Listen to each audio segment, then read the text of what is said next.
Okay, everybody, we are back with our last run of the night, which is Chrono Trigger Jets of Time Randomizer.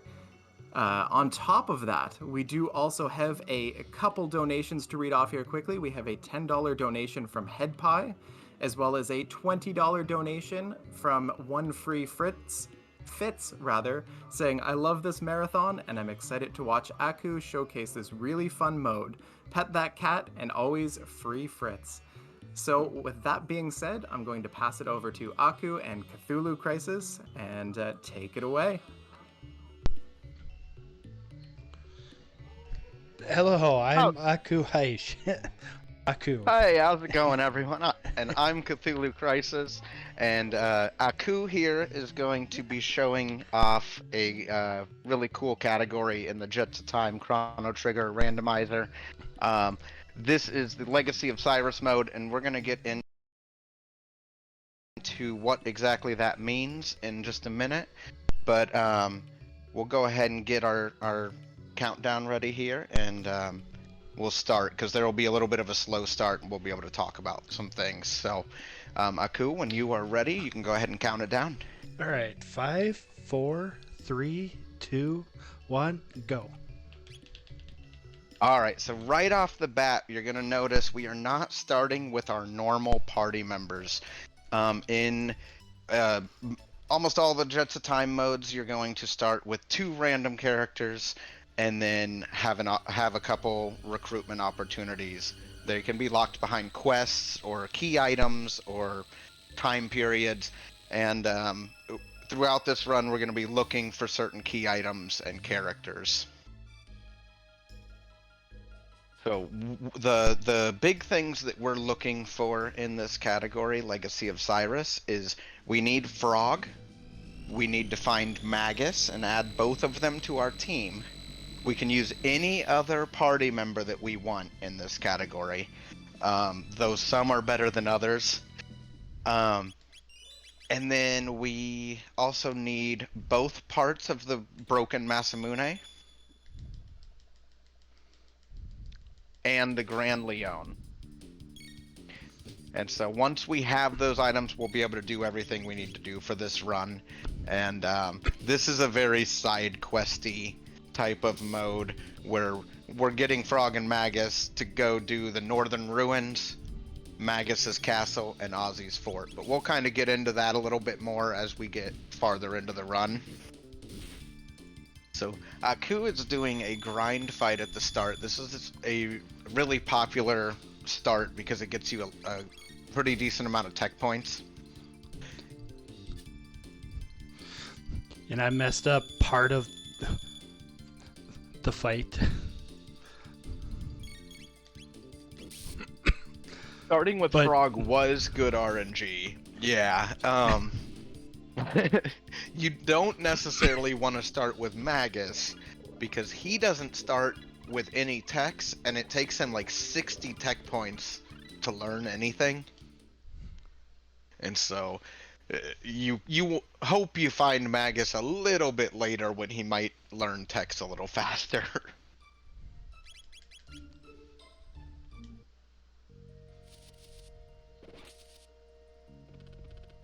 And so because characters are so important in this mode, because we need 2 particular characters, we're always going to come and check Burrow.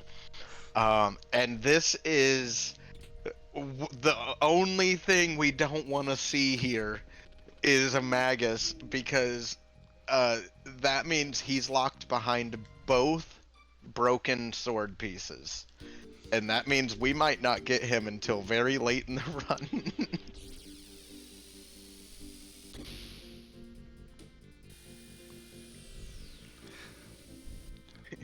Well, it does mean that I get a Magus with 3 techs learned. That's true. So here's our first key item check. It's the snail stop where jerky would normally be bought. And you bought that, didn't you? Yes, I did. Okay. I pretty much always buy everything there. Yeah, in this mode, it's because you need several key items. There's a decent chance you're gonna end up doing a good number of checks. Now, we do block off an entire time period in this mode. The future doesn't really hold any part of Cyrus or Magus or anybody's story, and so we kind of have cut off the future from this mode. But in doing so, we've ended up with a shorter, or a sometimes shorter mode that can have some surprises still.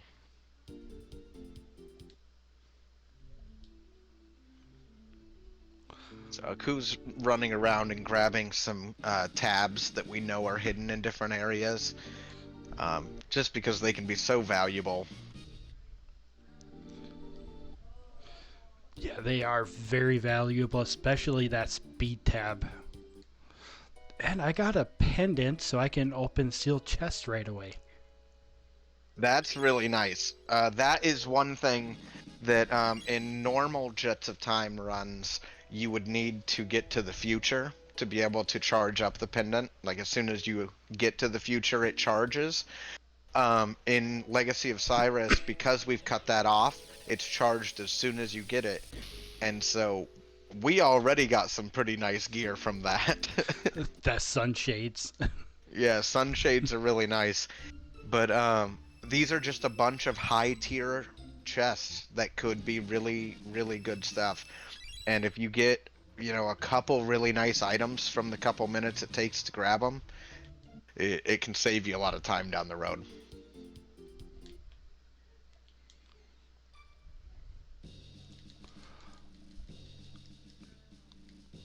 And because I got that prism shard, I will look at more characters. Yeah. Prism shard requires Marl to turn it in. So we'll come here and check the character behind this fight at least.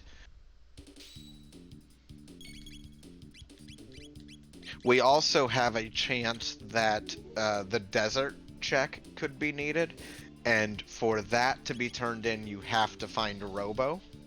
Now, one other side effect of cutting off the future is we don't have the character that is in the future.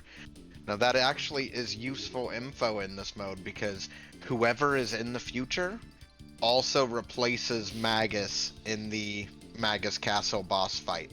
And so knowing who that is could help you prepare better for the end of this run.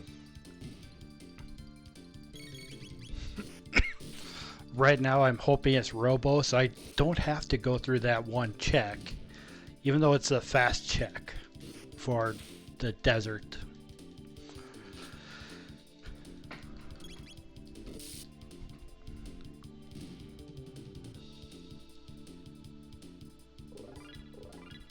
So we're gonna find out who another character we're gonna have is, and then Aku at some point is going to have to make a choice about who his third party member is gonna be, because we know Frog's in the team because he has to be, and we know Magus is in the team because he has to be, but there are a couple valid options for that third party member. Though I think we're in agreement that Luca is probably the best option if we can get her. Between Luca and Ayla. Yeah, I like Ayla a lot too. But Frog Flare is so nice for that last fight. As long as you have it set up right, it is very nice. I tried it out for the first time last week. And it worked very well. It can one-shot Ozzy and Flea in that fight. So you're just left with, or not Ozzy, but Flea and Slash. So you're left with Ozzy.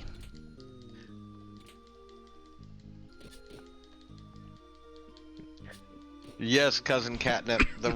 This run will go through the Northern Ruins to Cyrus's grave, and then through Magus's castle to fight one of our party members, who has gone rogue and taken over the castle. And then we'll finish off with taking down Ozzy in his fort. And time will end as soon as we've stopped Ozzy.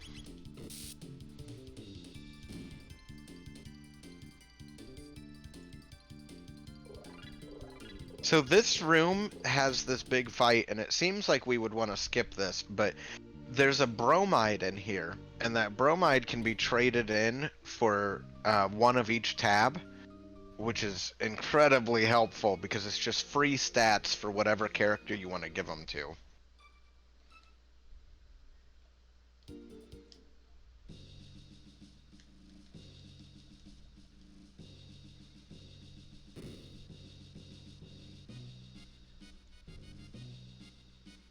Make a little detour to the castle here. On the way up, grab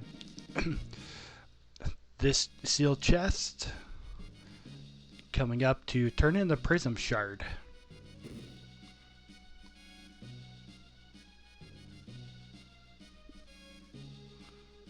Yeah, now one thing that's kind of interesting is we had to come all the way up to the king's chambers to turn that in.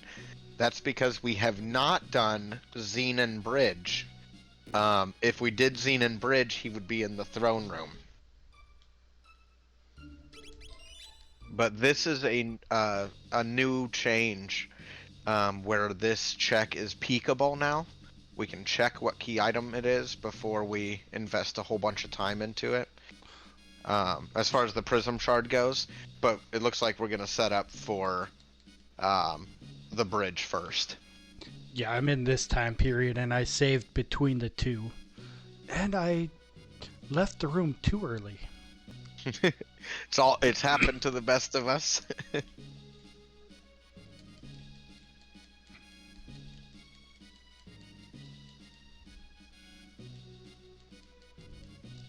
There's the text I was waiting for.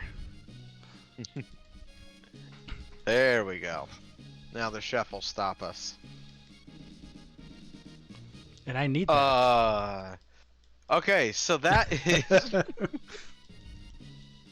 that is the Grand Leon then, right? Yes, that is a Grand Leon with Crisis Arm effect.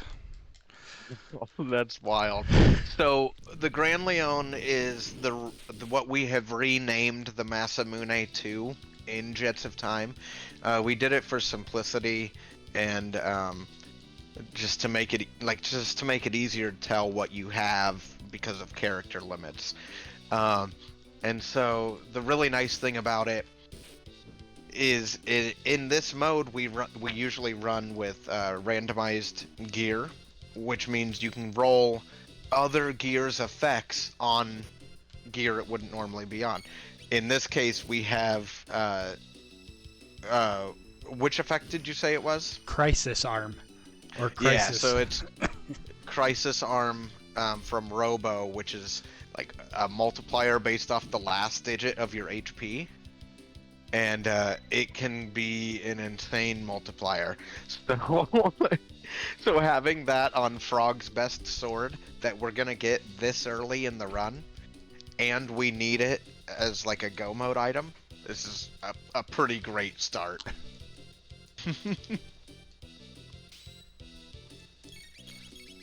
And for those eagle-eyed viewers, I have not healed up, but my HP and MP starting the bridge was at its highest point. It's because the chef heals you before this fight.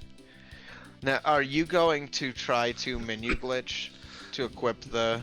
I am trying. Okay. This is a really tricky one. And even when we go for it, sometimes we don't get it. But Aku's gonna nail it, and that is actually gonna be worth the time.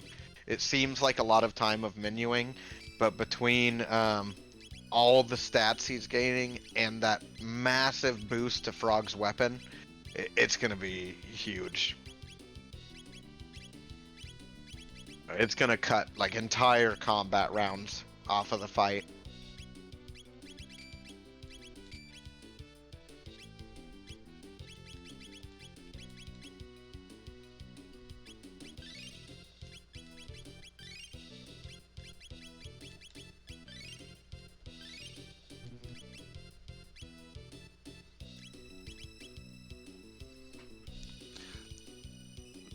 In the vanilla game, we don't have to get the menu glitch because you run into the next battle instead of being forced into it.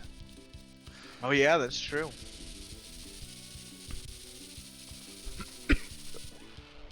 Very nostalgic fight for a lot of people. Zombor here.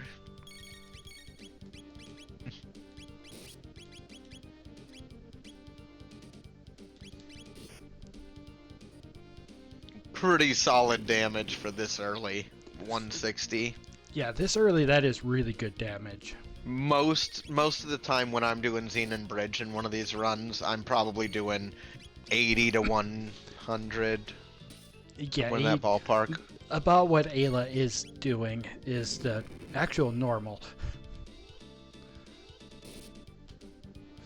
Yeah. So getting double damage output pretty much on Frog, and then a crit is 350 almost. And this is with a 6 in that Frog spot. So just to explain a little bit more on the key items, different quests or different like areas you would get key items now are checks that you can complete to get a key item. In this case, doing this bridge, we got our key item before the bridge started, and that's why Aku saved before we went and talked to the chef. That way, if it wasn't worth it, we could reset. So we've already gotten our reward, but it was a really good reward. It was that Grand Leon with the special effect, and that's also a key item we need for the run. So now we have a few options available for checks that Aku could choose to do next. We could do Dinodoro Mountain. We could do Hecarim Cave. There's a few different ones that we could go for. And a lot of that's going to be personal preference or like what team and techs you have available. Yeah, and I'm going to scout out the Prism Shard.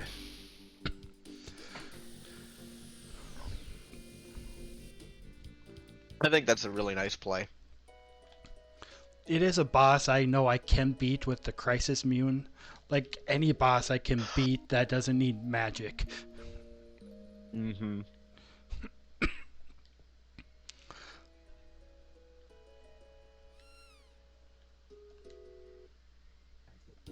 All right, guys, I was hoping to pop in here for a quick donation. Absolutely. All right, so we have $25 from Level Up Leo that says, beating cancer is no joke. So I think it's time for my donation. Don't forget to donate as well. Let's look at making cancer history. Thank you so much, Leo, and your donation has been put towards your incentive. That made us very happy to hear.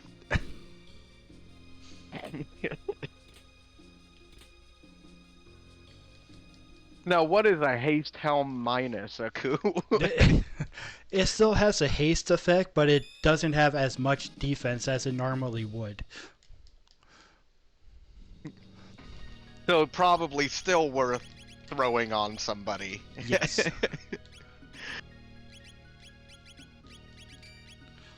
And I got a piece of the sword. That was a great donation comment. It was.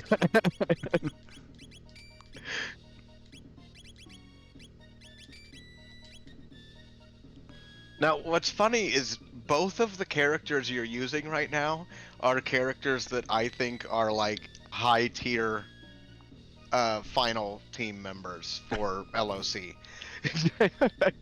I like Ayla, Marl, and Luca as like my number one picks.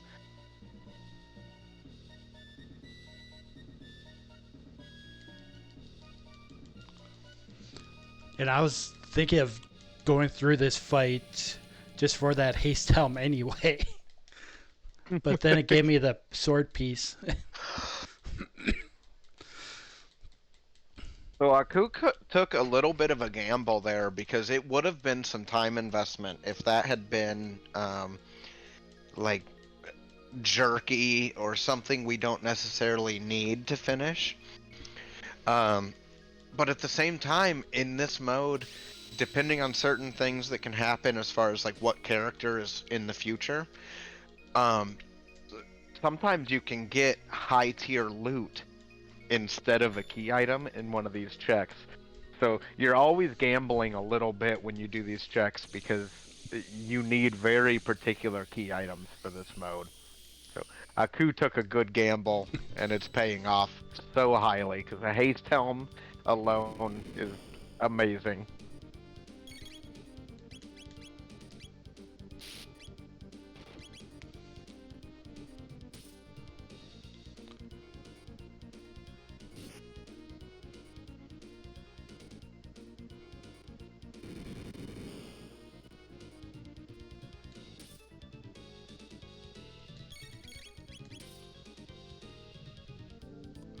And Morrow using that haste helm effect very effectively, attacking everyone very fast. Marl helping out by shooting her friend with a crossbow. Kind of hoping for her to hit Frog. There we go. There's a 9 for Frog. There we go. So again, because we have Robo's Crisis Arm effect on Frog's best sword at the beginning of this run, we get a multiplier based off the last digit of Frog's HP, which unfortunately just turned to a 6, but it was a 9 a moment ago. It turned into a 1, then it turned into a 6 because of that lapis. And I'd rather have the 6 over the 1.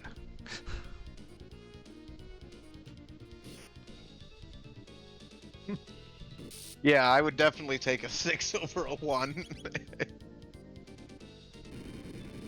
A 1's a negative multiplier, right?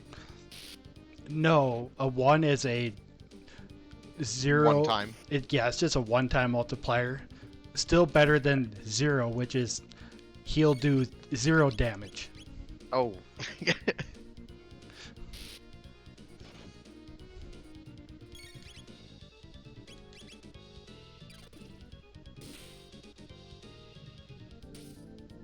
I always liked this Yakra fight. Because he's like one of the first things you fight in the game, and then they give you a side quest to go do it again. Amaro is taking a nap.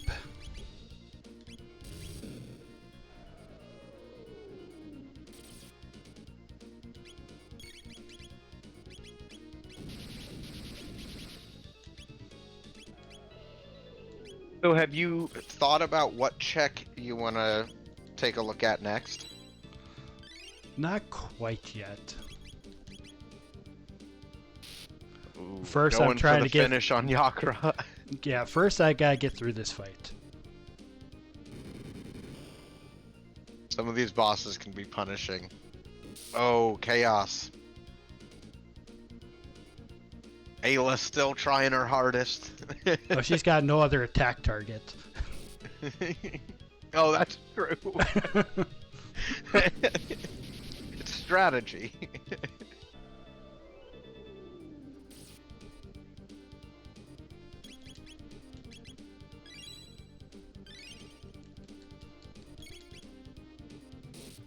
Yeah, it does not take much for some of these bosses to spin out of control.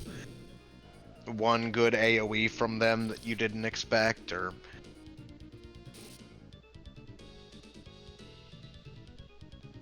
Or just hitting a character. And that is a reset.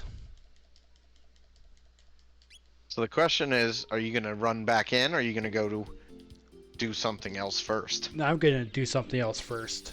I know what's there now. Yeah.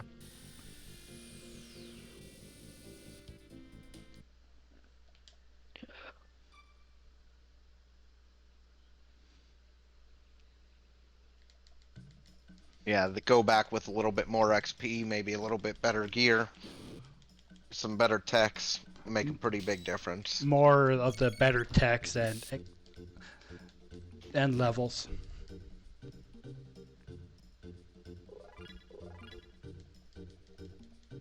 We're gambling on a vanilla sword piece location.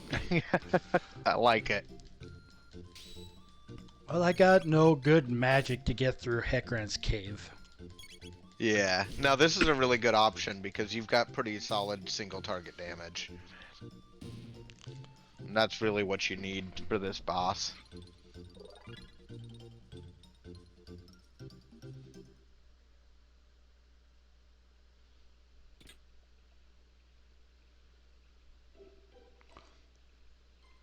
I could almost put that berserker on Frog and let him go.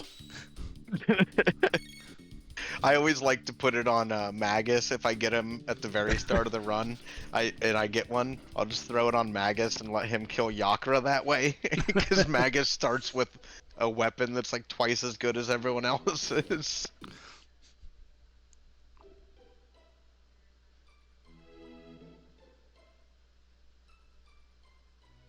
Dinodoro is such a interesting dungeon as far as like the skips go, and I think it's one of the first ones that like a lot of new players get really good at, and it just feels so good to nail the skips in this dungeon. Yeah, like I heard rumors that there's a gauntlet right here. It's just rumors. It costs 90 seconds. If you one-shot everything in that fight, it costs 90 seconds if you get that gauntlet by mistake. And Aku skipped it. The dirty secret is there's only one button on the controller you can push that'll get you that fight. And it is if you immediately go left.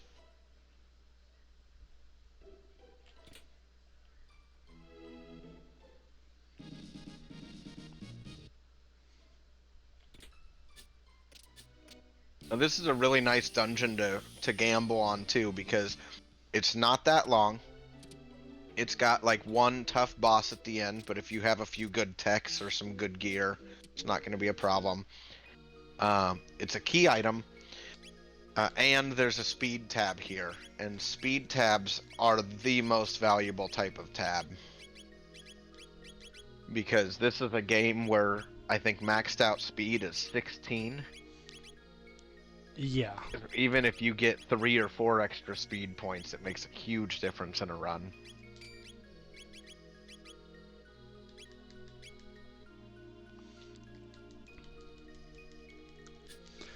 Yeah, and I don't like having a max speed team.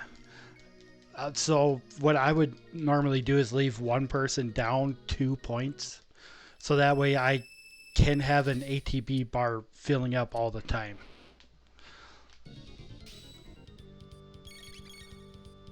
Yeah, I could definitely see that. And there are some times that you want like 2 characters to have identical speeds so that you can use a dual tech. But because of the way the penalties work, I don't even know that that's all that important. Not really important. And me, I play with 1-1 battle speed. So if all my whole ATB bars are full, the enemy ATB bars fill up much quicker. Mm-hmm.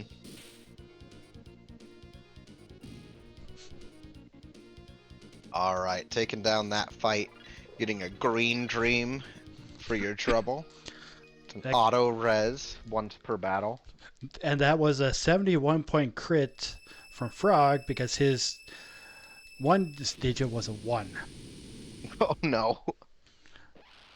But that's all that was needed. This is going to be the tougher fight. Because this is a little, like, this is pretty early to be fighting Masa and Mune. Aku is a very skilled player. And so he's able to take these gambles and know that he can do it.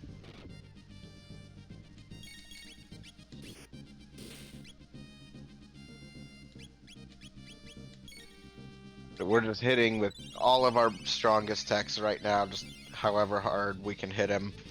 Until he goes into his counterattack stage if we get there. And his counterattack stage isn't all that horrible. It's a single target counterattack.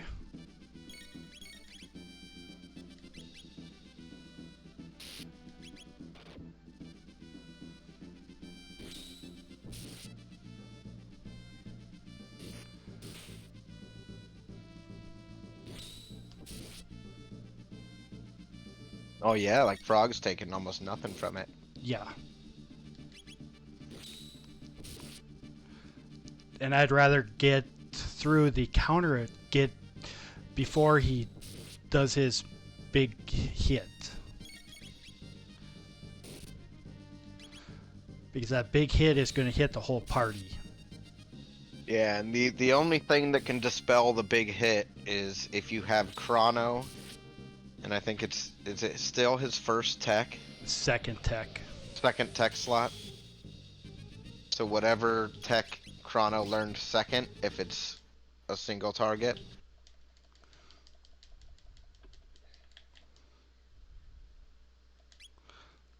And I am going to try this again.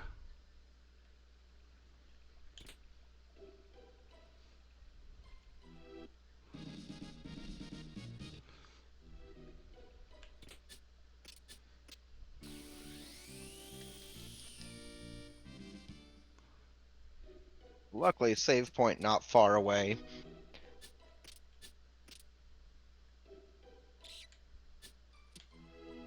Good bird skip.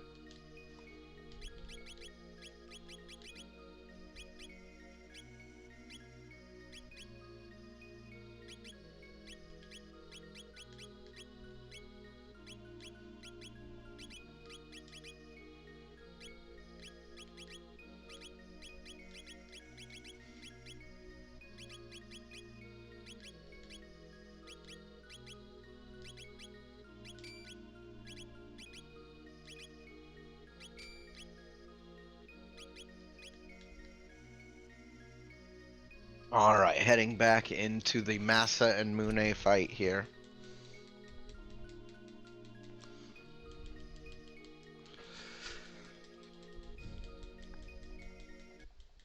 Gonna be doing as big of hits as we can do.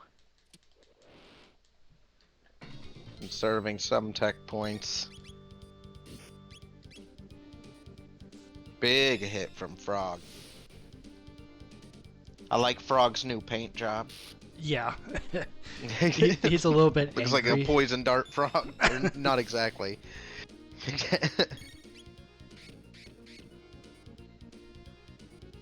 I love that they do the visual changes. And they do them on some of the weapons too, when you equip different ones.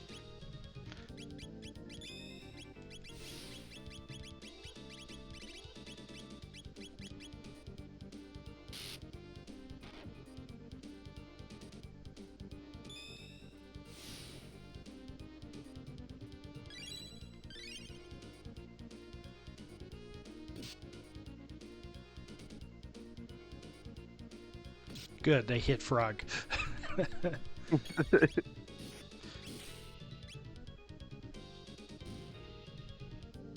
Otherwise, it would have did 0.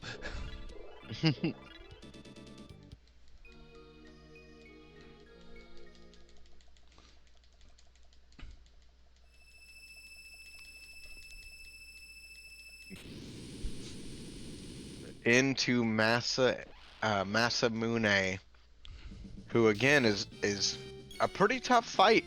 The earlier you get here, the tougher it is.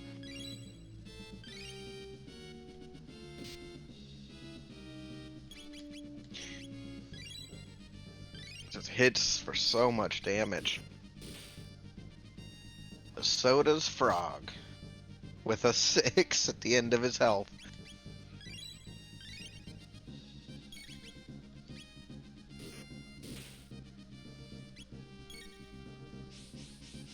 So HP management is so tricky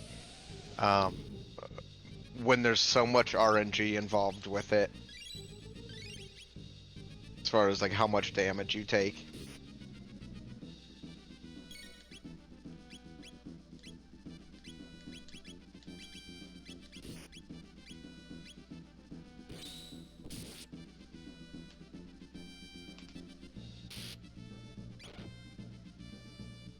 The sunglasses are working really, or sunshades are working really well on Ayla, though.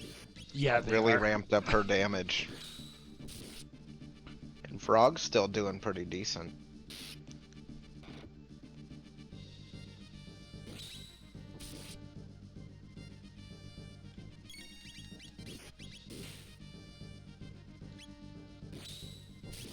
So again, this is Legacy of Cyrus mode. And so right now we are looking for both pieces of the Masamune. We know one of them is behind Prism Shard, that quest, and we're looking for the other one now. We know where Magus is, and he is also locked behind both pieces of the Masamune, so we're gonna get him just in time to go get his castle back after we stop at the Northern Ruins.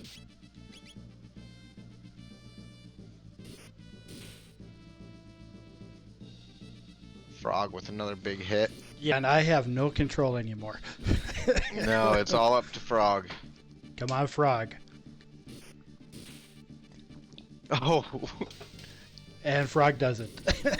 Oh, wow. Rage Frog.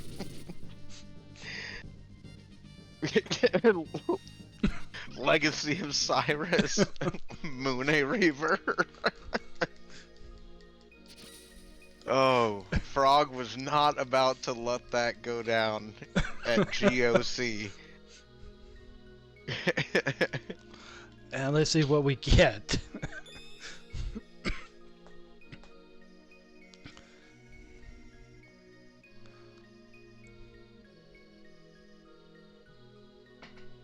We're really hoping for that other piece of the sword. But we got Soda Pop. Now that unlocks another quest. So now Aku has more decisions to make.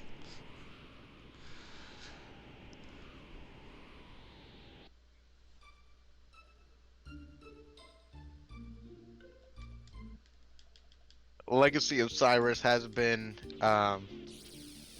showcased here before, and it's always so much fun. It's one of our favorite events to do.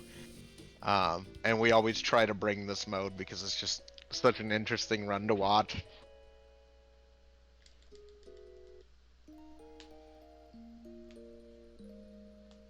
Grabbing the free heal here.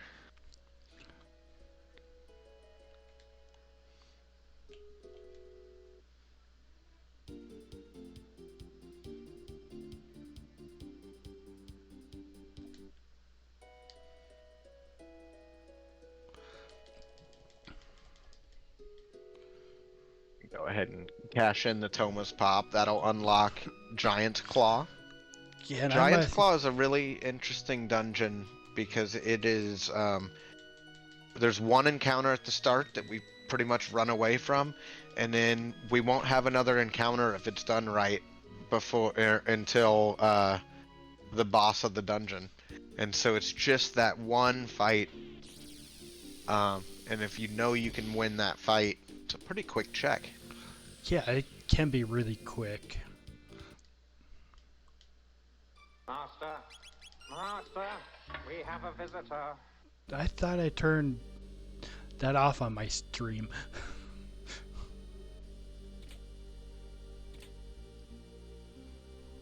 Ooh, a Hurricane +1. Hurricane is not one of Magus's best weapons, but Magus is really interesting because his starting weapon, I think, has like something around 60 attack, somewhere in that ballpark. And all of his improved weapons are like over 100. And so any one of them is a major boost over what he starts with. But if you get good techs with Magus, you're probably not going to be auto-attacking with him very often. Yeah, he's like Luca, where you can have the best weapon and it just doesn't matter. It can be handy for certain situations, but yeah, like you said, you hope Luca doesn't have to auto attack because she's not good at it. Some of the original Jets runners never equipped any better weapon on Luca or Marl. They would always just leave their starting equipment and sell everything they found. They said, I'm never going to use it. And I don't know about that. There's sometimes you got to attack, but... Rare occasions. Mm-hmm. And I'm going to check out my text here quick. Ooh. Yeah, so these rubbles are really good amounts of XP, but more importantly, they're really high amounts of tech points. If you're able to auto attack and finish them off, which is, they have very high evasion, but if you finish them off, you get so much tech points off of them. And so you always kind of want to look and see if you're under 100 tech points from learning something that's going to help you in the next fight.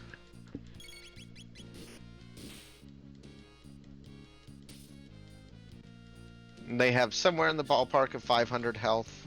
It is 500. Is it 500 exactly? Yes.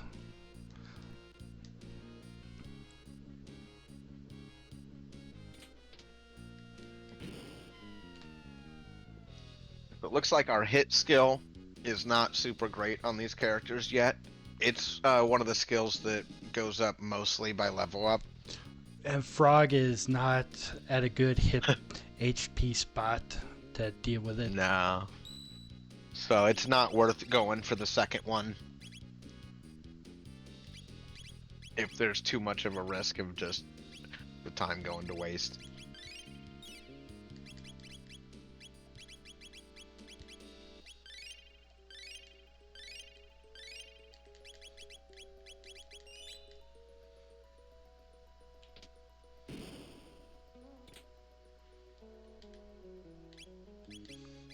Well, hello there. Actually... No, that Silver didn't even earring. change it. Oh, it didn't? No. The silver earring gives a bonus HP, and so if you're, and it's like a percentage. So we were hoping that it would change the last digit, but it just left it the same.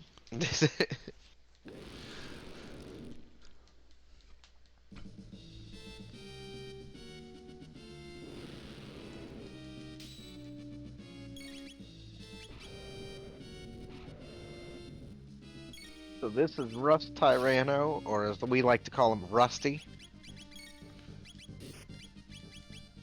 And he just has a whole bunch of health and a countdown attack.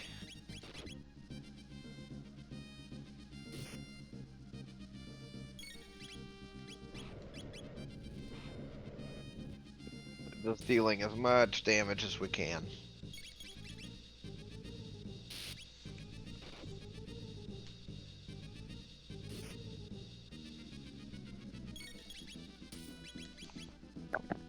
Alright, good. HP down is working.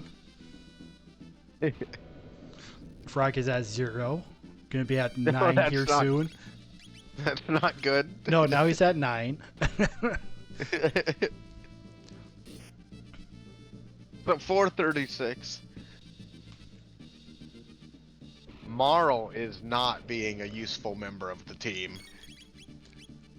Yeah, and all Marl has is Life 2 and Cure 2.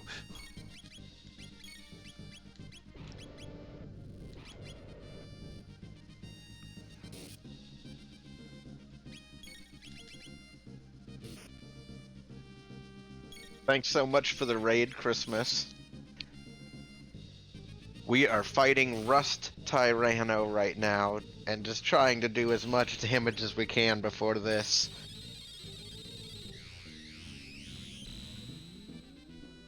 And he's deciding to use Hexagon Mist.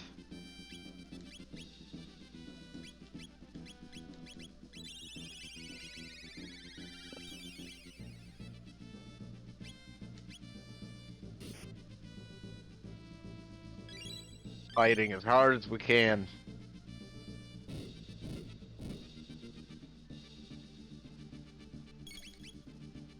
Well, now that was just bad luck. He would choose Marl.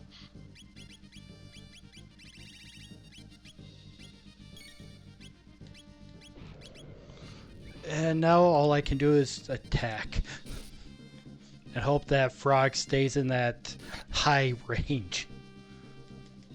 Yeah.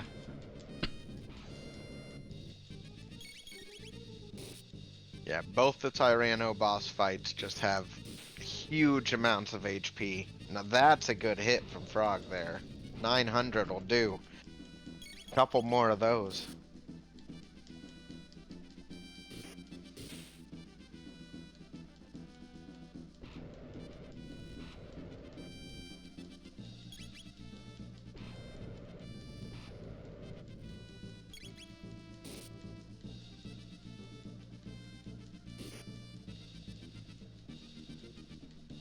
Oh no. That is gonna hurt. Hexagon Mist is not a good one to roll here either.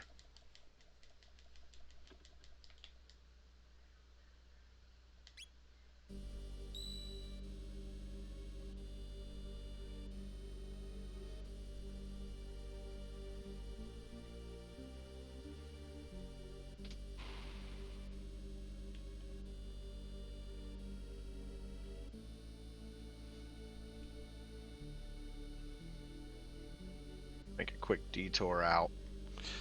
It's been a long time since I couldn't beat old Rusty. He's tough. I mean, it really is a damage race, and when you've got one character that isn't carrying their weight, like damage wise, like Marl is just a drag in that fight for you. You know, I don't know what I would have done different.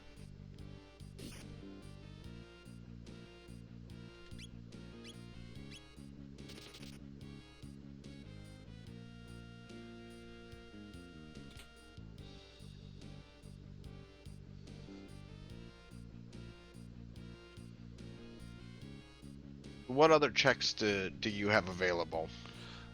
I am actually going to go through Cathedral and see the other character. Because right now, anyone is going to be better than Marl. I think you're right. I think you got a really unfortunate Marl. If Marl had like an AoE magic spell, or like she just doesn't have much to help in those fights right now. Yeah, she but does. So we can. She go ahead. Does get ice too, but I don't know where that is on her tech list. Yeah, that's what I mean. Is like you don't have it now, and like if you don't have it now, you don't know for sure that you're gonna get it. It may be so far down in the list that we just don't run across it in the run. But Cathedral is going to be so quick to do. We're going to auto attack everything in here down. And then that'll get us a character unlock. And like Aku said, if it's Luca with Fire 2, that's a free Hecarim Cave.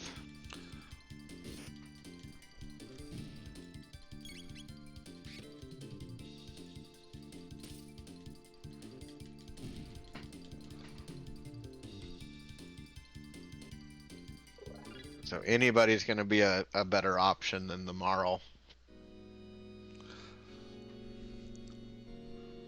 Yeah, and I would still need Marl to get that one piece of the sword.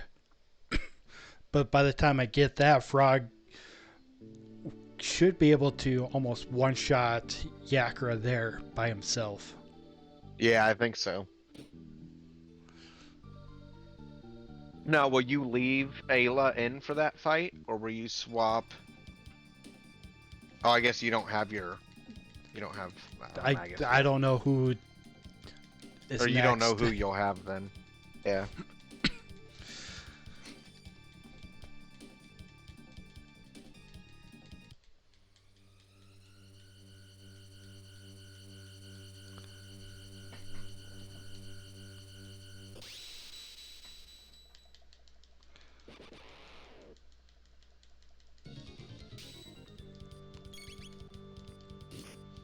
Deja vu.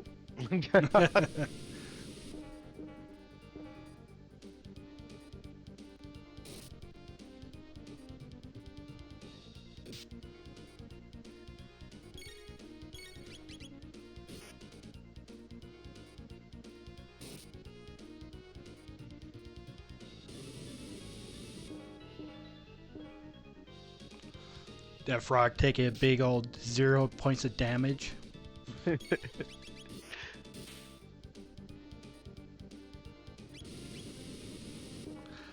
Really nice when you get lucky at the start of one of these runs and you get Hero's Medal, because it's not required, but it's just a really, really good accessory for Frog, and it opens another key item. Like, you just walk up to a chest and open something else. And so when it's like the first thing you get in a run and you equip it to Frog, all the starting enemies are hitting you for 0. Like the first 2 dungeons, it'll be like that, 2 or 3 dungeons.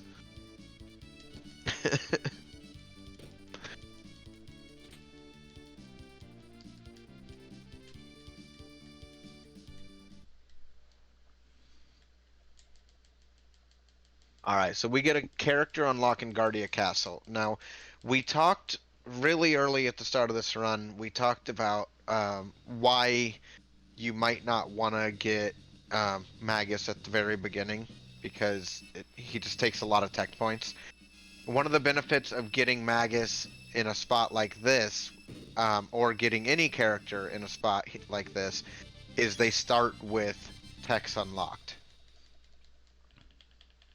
And they start at a higher level than the starter characters. So we do have a Luca here. So about the same as the rest of the team. And I'm sure we'll find out what techs we have on Luca. And we hope to see Fire 2. Maybe Flare, but Fire 2 would probably be more efficient. It's about 50 away.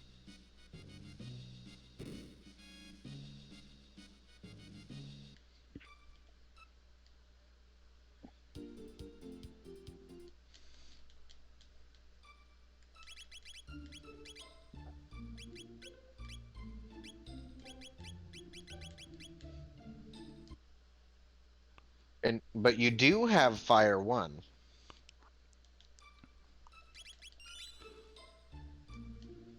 Yeah, I might just go through Techran's Cave anyway. Yeah, you could definitely go through Hecarim's Cave with a single target.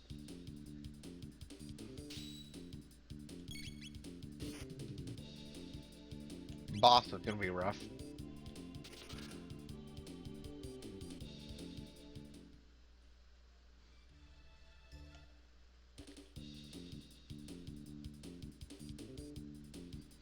Give that Sunshades to Luca. She'll really benefit from that.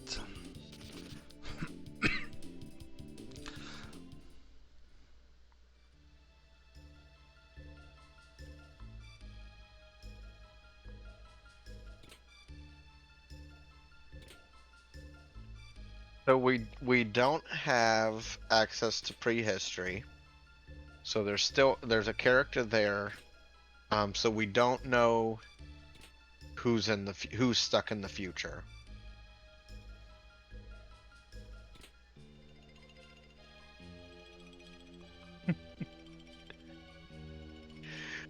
So what Aku's not mentioning with what he just did there is he walked through a boss encounter,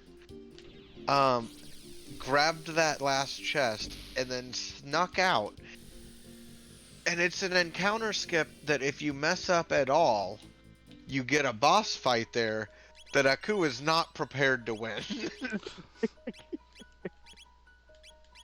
That would have been a challenge. Just slightly. Yeah. Like, I could potentially win that boss fight. Yeah, you could. Be hard without a lot of healing items, though. Yeah.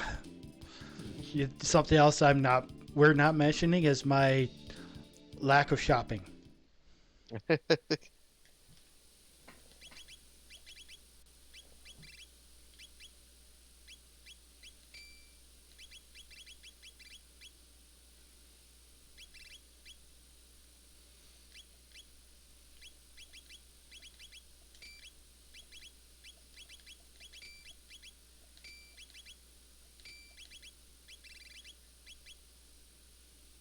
So in jets in general, you try to only menu when you're entering an area that it's gonna matter.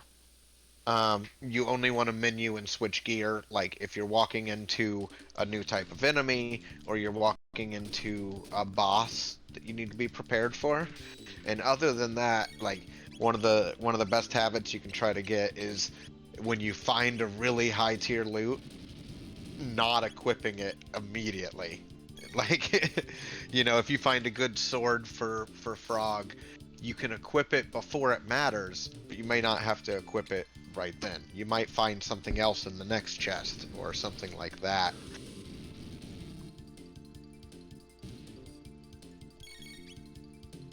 So that jar enemy is the only one that is immune to or resistant to physical. So the rest of these aren't a problem to just knock down quickly, which will help make this fight not terrible.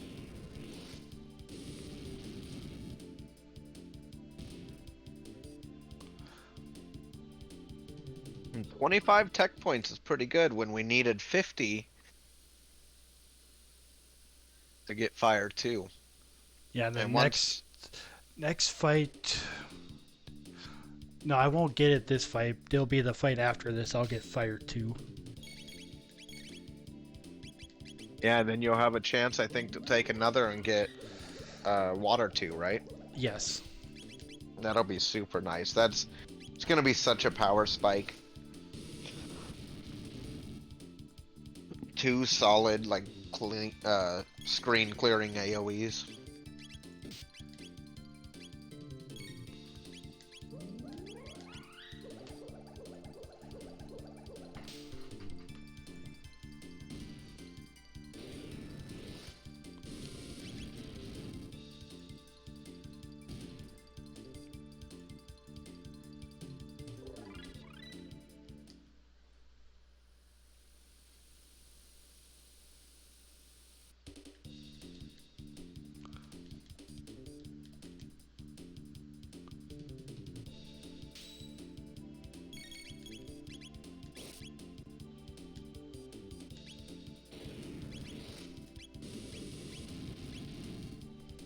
Take out these roly-polies.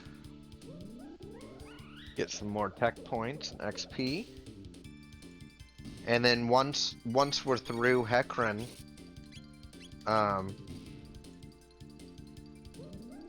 we should be prepared for pretty much wherever you want to go at that point. Yeah.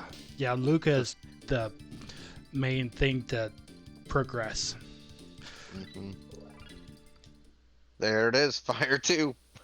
We can do everything now. Those are pretty bats.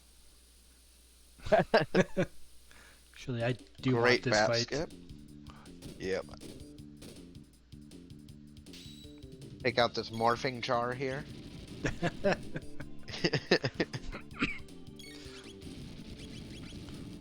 Yeah, not as devastating as Cyberjar. No.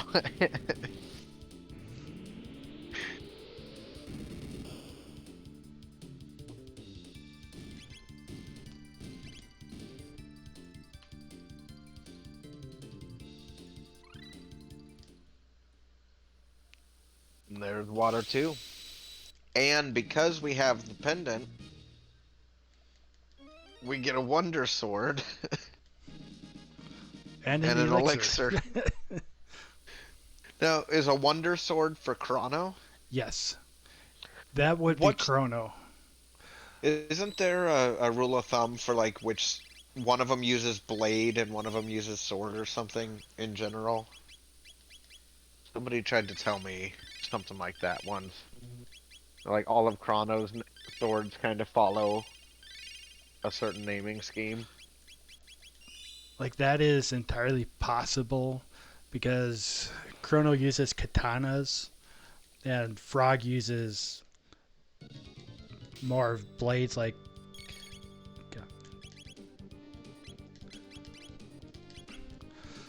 Here is Like, Heckran. yeah.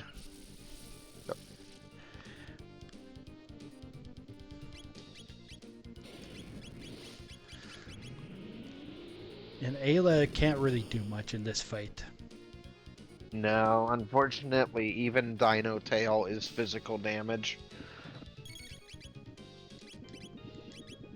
So Ayla's probably gonna be a pharmacy. dealing wares to everyone else to keep them healed up and their MP up. Heckran should go down pretty quick here with a couple solid AoEs. Yeah, and Heckran is the one I will not tempt with attacking during the counterattacks portion. Yeah, I agree with you there, because that one's an AoE, I think. It is. So some extra XP just to push us up a little bit higher. That's actually one of the other things I really like about Legacy of Cyrus, is because there aren't a ton of checks available, because the future is blocked off.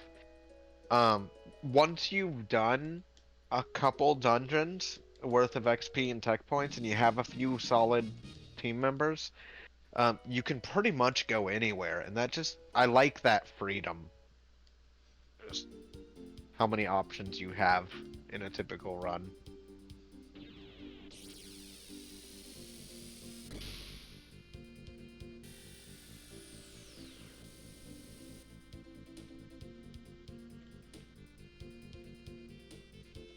You can definitely have that in regular jet seeds as well.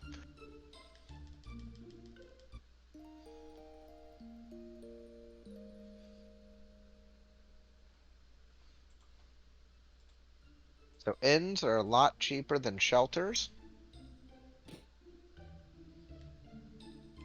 And they just cost a little bit of time. But it's pretty convenient. It was right next to Giant's Claw. And that'll get us ready to run back through into this. And this time, we're ready.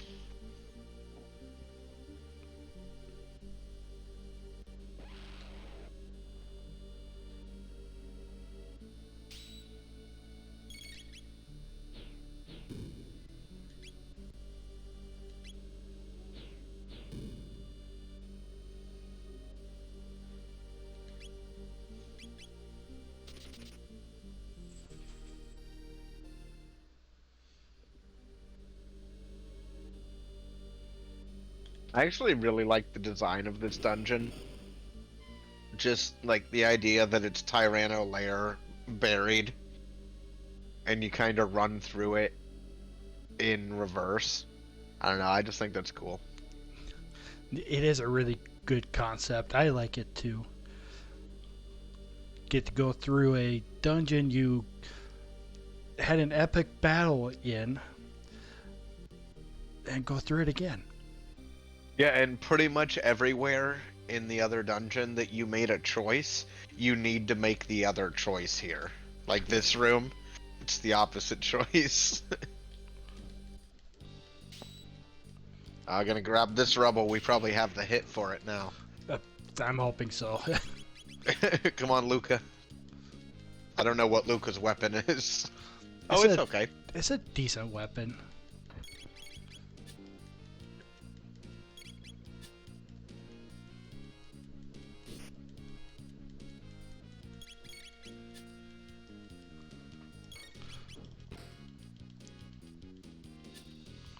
I think I need one more hit.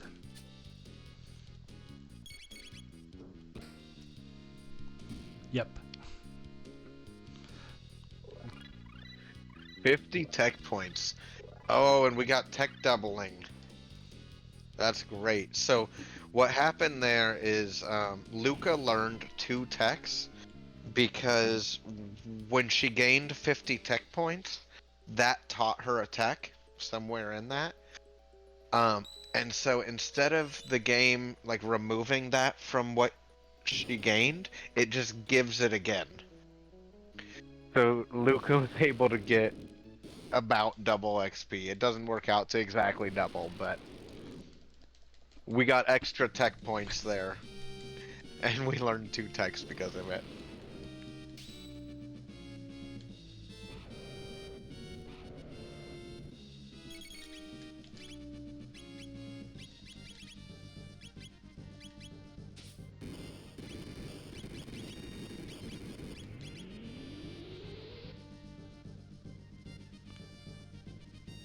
So here's good old Rusty again. This time we've got heavy hitting AoEs.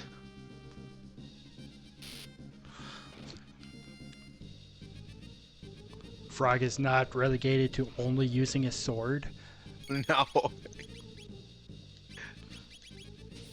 Can use water 2 now as well. Waiting for his hit points to go below 0. Yeah, I mean, we're doing about 1,500-ish damage per cycle, which is pretty decent. And that cycle is over because Luca used up her MP. Yeah.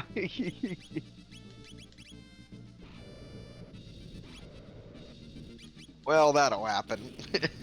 Yeah. That's one of the things, like, with the first time, when you first start playing Jets, and the first time you start with a Luca with Flare, you get, like, super excited about it. And then as soon as you get into the first fight and you use it once and you're out of MP, and you go, oh, this actually is going to be really expensive in ethers. Also 1,000 point leap slash.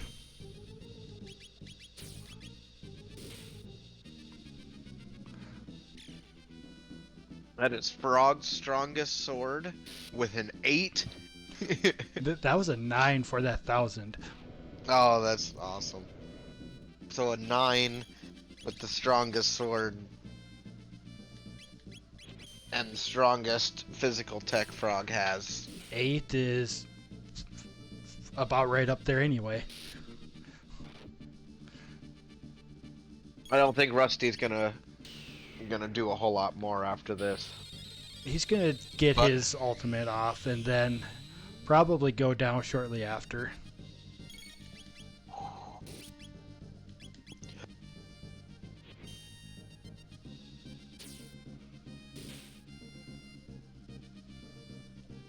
There he goes. Luca didn't want that XP anyway. She's sleeping on the job.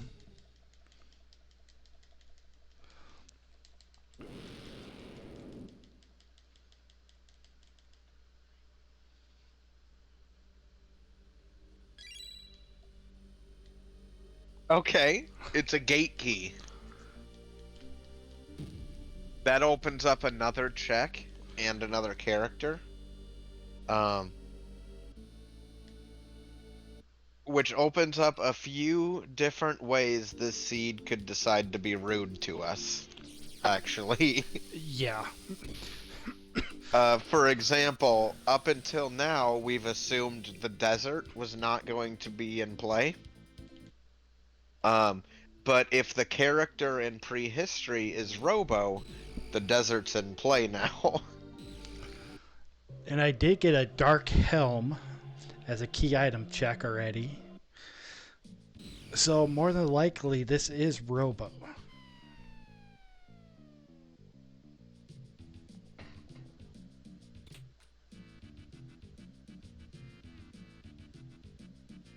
Is Dark Helm only usable by him? Dark helm is a male only helm. Oh, okay.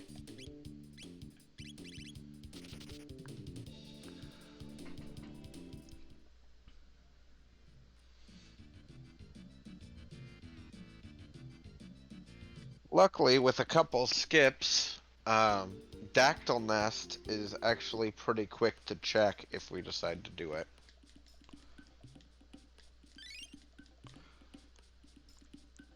Which I will go up there after going through here.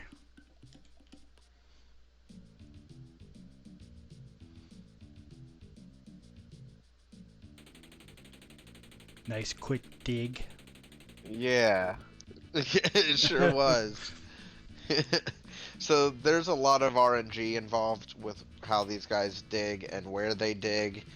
And if they dig in certain spots, you can get to other pits that are high tier loot.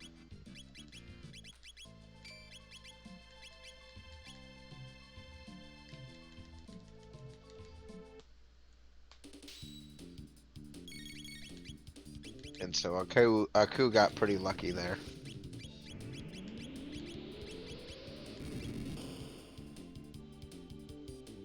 Fire 2 is going to take care of most things.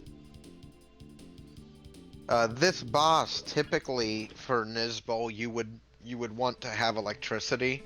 You'd want to have lightning on Chrono, or shock on Robo, and that would lower its defense. And then you just wail on him with whatever you have. But we're real lucky in that we have good magic, and we can just win that way. And all 3 characters that would have lightning, I do not have. Yup. And so, again, this will be a boss that Ayla just kind of has to watch. But the other 2 should be able to take care of it.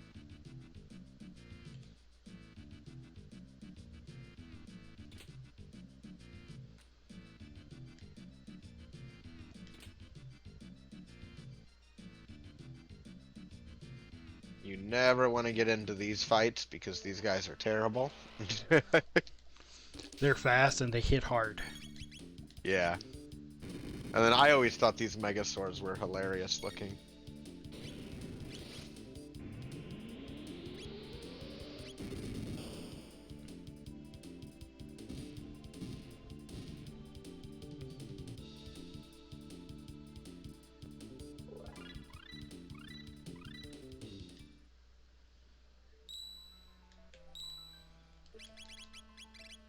Gives us a nice save point right before.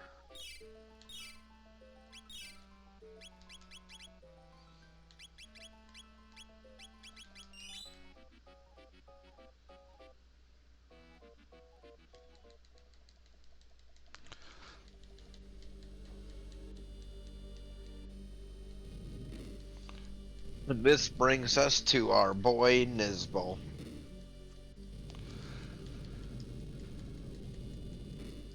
He's been working out.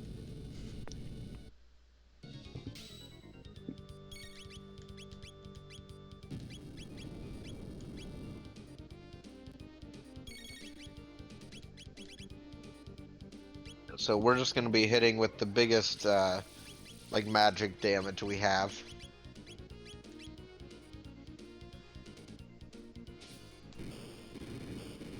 Physical won't really work on him until he's been hit by like a lightning spell.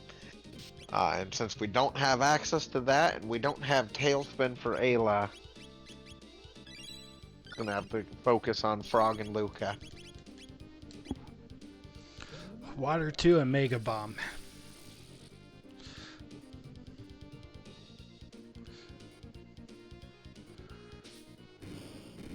And I'm hoping for that other sword piece right here. Yeah, because that would mean you don't have to do Dactyl Nest for sure.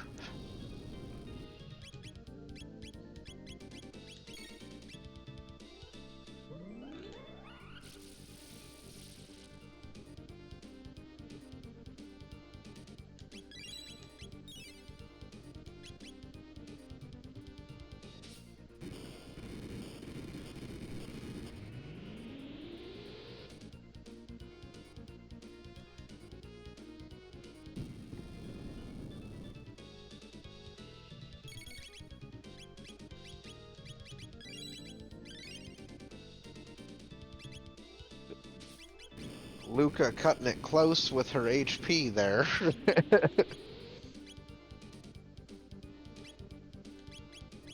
Doing so much damage to Nizbal though.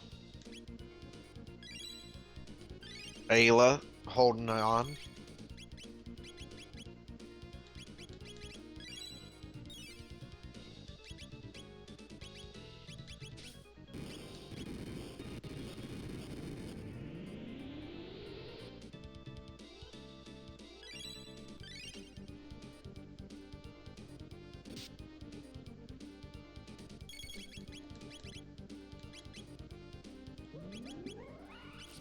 We should be getting pretty close here on Nizbal.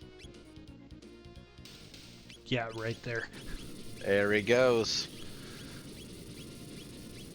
So again, we are hoping for that other piece of the sword that would be the last thing we need to go get Magus and go do everything to finish this run off. Because we already have the Grand Leon, we already have Frog, and we got the bent sword that will prevent us from having to go to Dactyl's Nest. Yeah, so it's We either know- Chrono or Robo. Yep. And so we know where the other piece of the sword is. And it is in the Prism Shard quest. So we gotta go see Yakra again. I don't think he's gonna like us as much this time.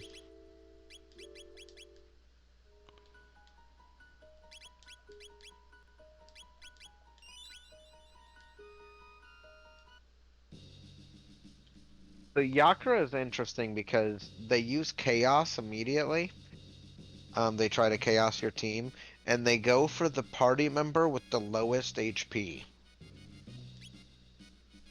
And so you can actually manipulate that a little bit in certain situations. If you have like protection on somebody and you can get them to be the lowest HP on your team, you can like account for that. Or you can just put really bad gear on that person so that if they do attack you, it doesn't do anything.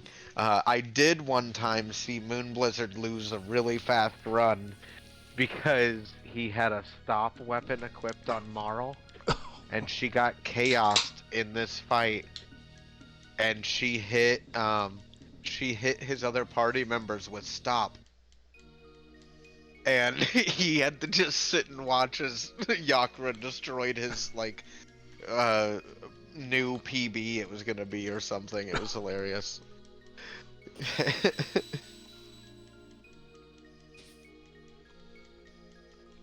It's making, like, really good time on it. Yeah, and I am, because of all of those setbacks, this is not a good time for me at all. Yeah, these things happen, and They do. sometimes you get a combination of bad techs and weak characters, and it makes the start a lot harder than it should be.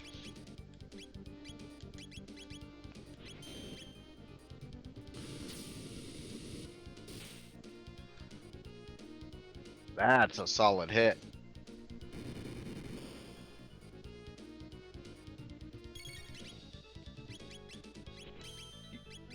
Yeah, Retrophile, I really recommend it.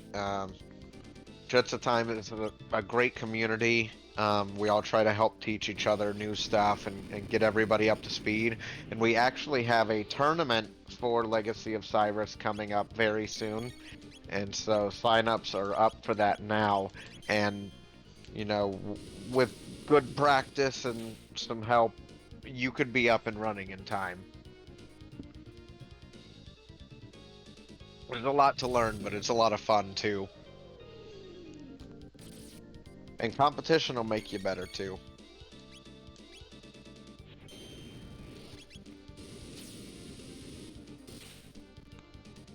Yakra 13. Taking absurd amounts of damage. From everyone but Marl, but Marl gets the killing blow with 60 damage. Oh. And only Frog is up to tell the tale. Frog coming in clutch again. After the, what was it, the Masamune fight? He was the last one standing. With Berserk. Yup.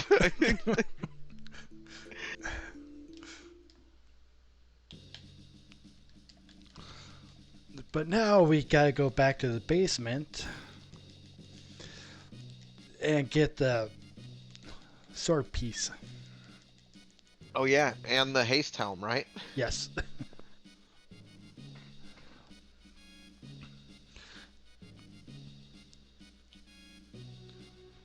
Yeah, the updated version of this, you can do either check out the item or do the fight first. That's nice. And then if you do the fight first, there's no enemies here anymore.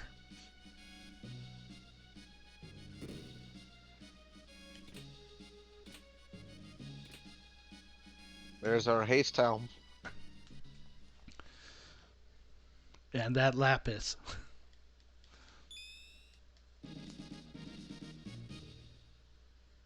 So we still, if you take a look at the tracker, we still do not quite have go mode. Because in addition to both pieces of the sword and frog, we need Magus to go with that, with the rest of those and the Grand Leon. So we will have, yeah. And also All we need forging is the Magus. sword. Yeah, we have to go forge the sword so that we can unlock Magus. And then we have go mode.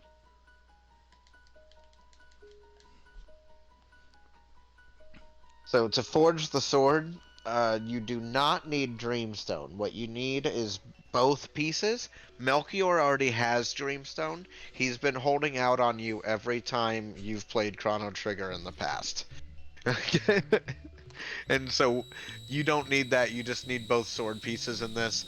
And that's going to unlock the Masamune. That gives us access to Magus's castle and gives us access to the character in Frog's Burrow, which we know is Magus.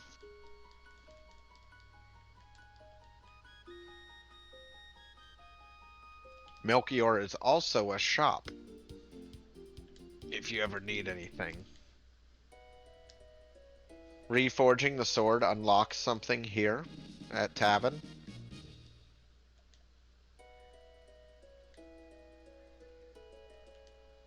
It unlocks high tier loot. Oh, it was a crisis gun. Oh, was it? Yeah. I had to think about what Crisis G meant. Well, that might be helpful.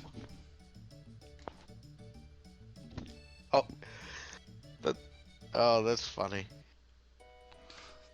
And if anyone was paying attention, that was my only time I shopped. This whole run. You get shelters. Shelters and revives. That's all you'll need. I probably would have grabbed a bunch of ethers too. I didn't even look at shops. Fair. Yeah, I guess you're not guaranteed them there. You're not. You're guaranteed revives and shelters at Melchior, but you're not guaranteed ethers. No. I'm gonna grab this new fight.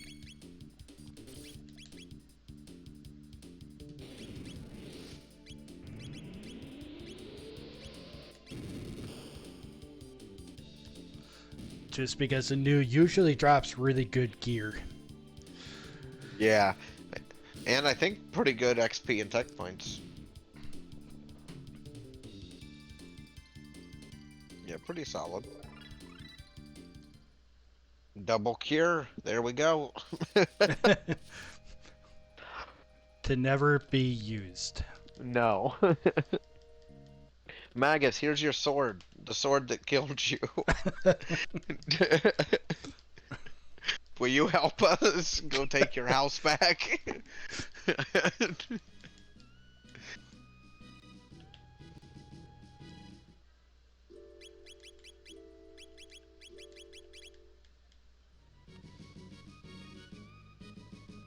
All right.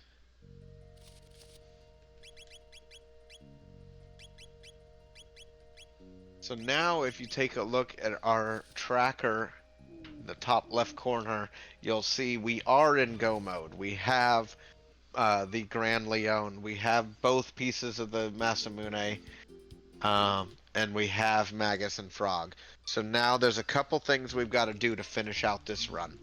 We have to fix the northern ruins so that we can go to Cyrus's grave.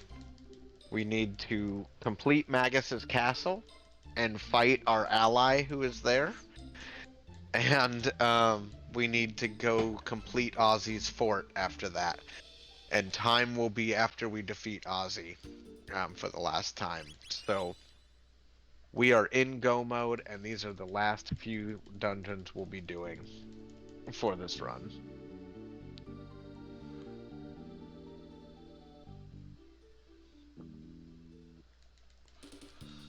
And it's 4 fights against 2 sentries. Mm-hmm.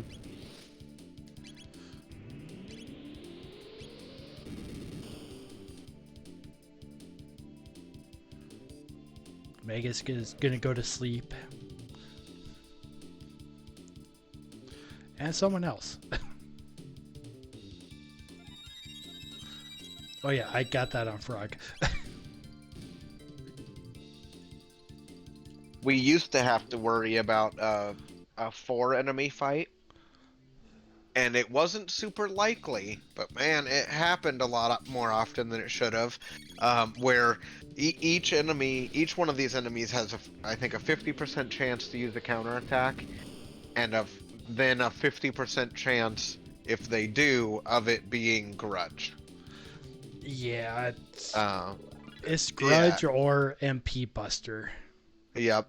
And so if you got super unlucky in the 4 encounter one, if 3 grudges killed each of your party members, you would wipe and have to go back to your last save.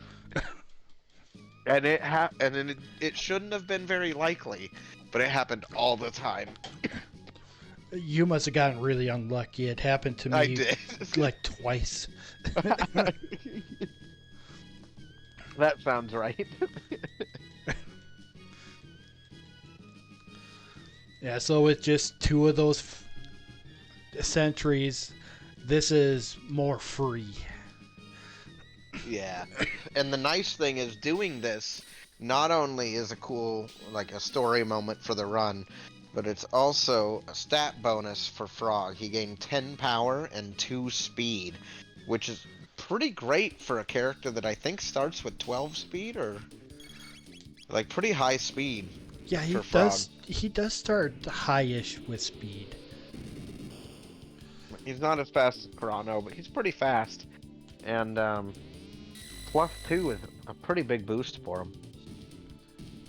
It means you almost never need to use a speed tab on Frog in this mode. That's why I gave Luca all of the speed tabs I had. Yeah, and Luca is so slow. So this is a really nice team if we get the techs we need.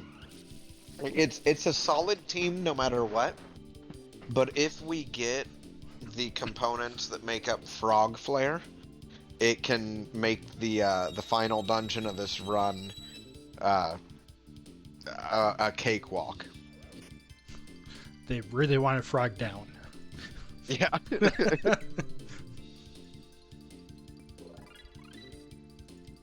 Oh, and there's Flare. So now we need Frog Squash on Frog. I think I have Frog Squash, but because Frog was down... Oh, you didn't learn the tech. I see. If so, then you would learn, or then you'll learn it after the next fight. Yes. So that'll be good. And so now it is Magus's castle.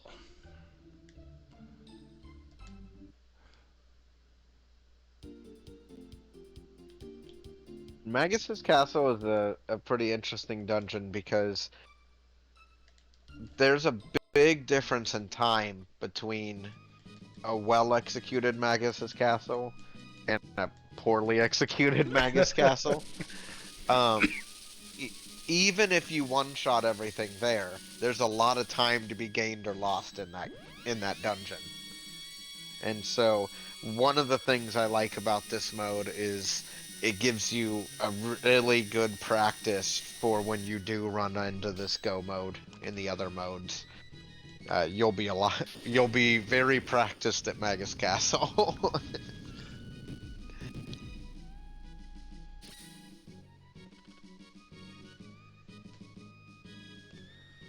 And even though we can fly right to Magus's castle, it doesn't open unless if we go through that cutscene.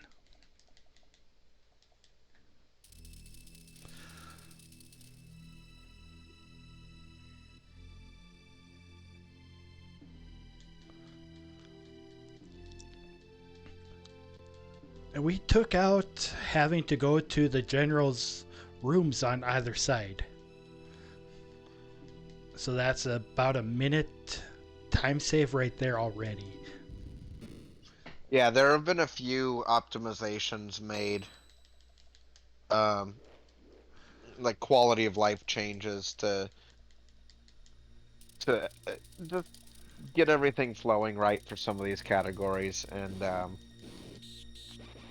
that was definitely a welcome change because Magus Castle already has a lot of encounters and a lot of animations and things that play out, several bosses, and so cutting out just running through this same area twice, I think was a good decision.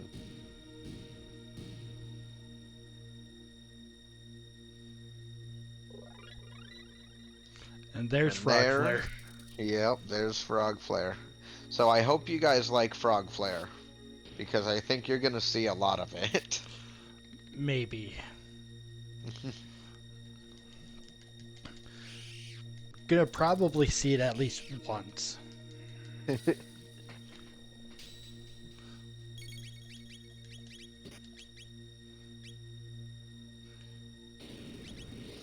So before we can go fight Magus, we have to fight his generals, starting with Flash and Flea.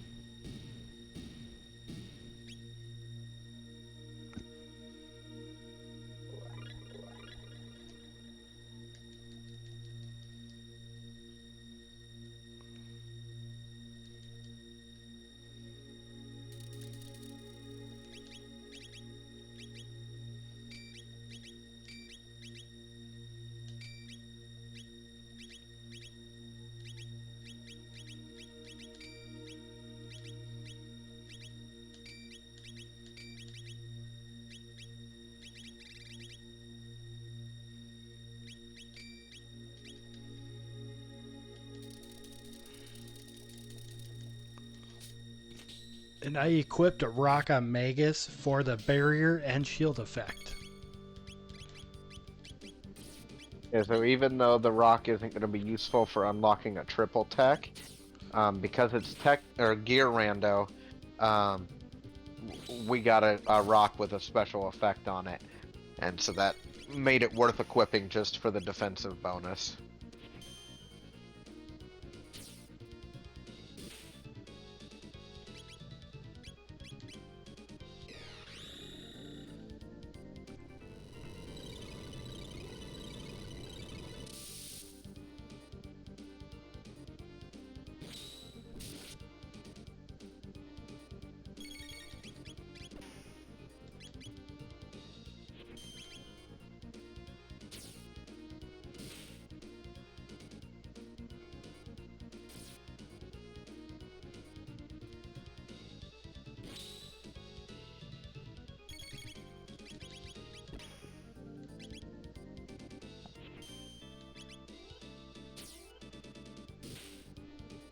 Big hits going out onto Slash.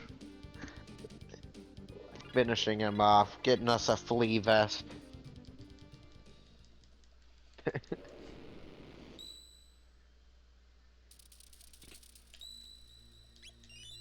Ooh, a dash ring for our trouble. +3 speed. Which can be useful, can be very useful for some teams in certain situations, especially if you haven't come across a lot of speed tabs. Can help make up that difference.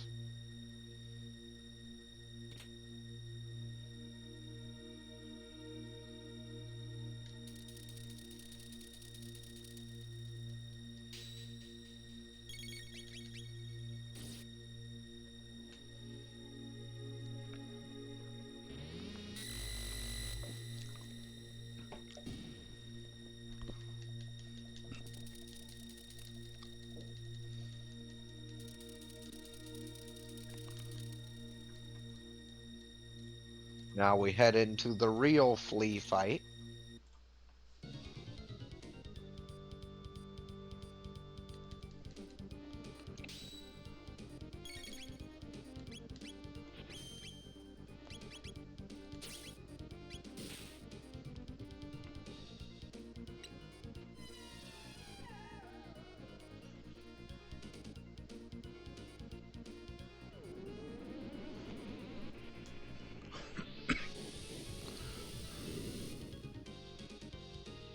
Oof. 1,400 damage.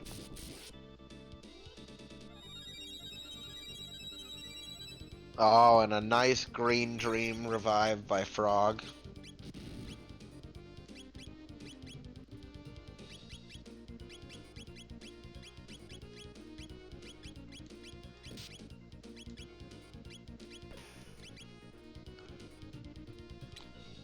Okay, that is really unlucky.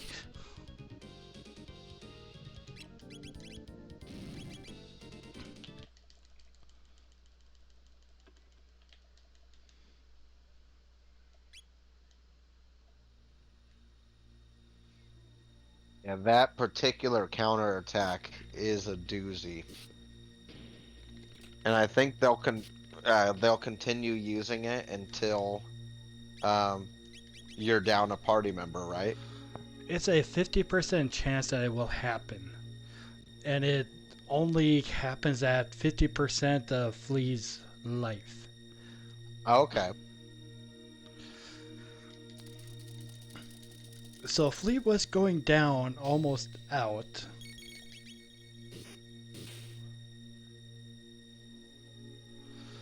The nice thing is because you did slash first, you get a save point there. Whereas if you do flee first, you don't. Yeah, And so you didn't have to redo the slash fight, which is nice.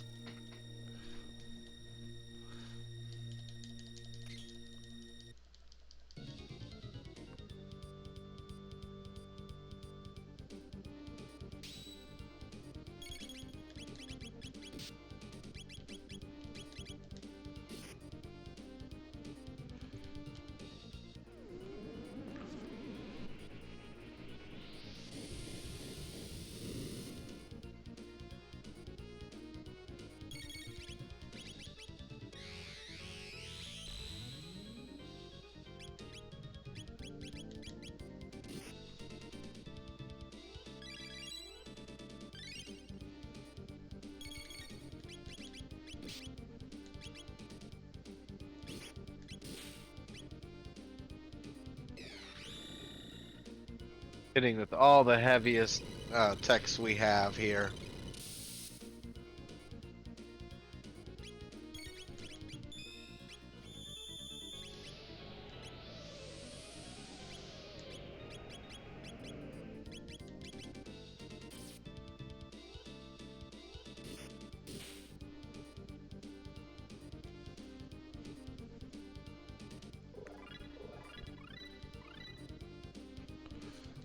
and did not get that counterattack this time.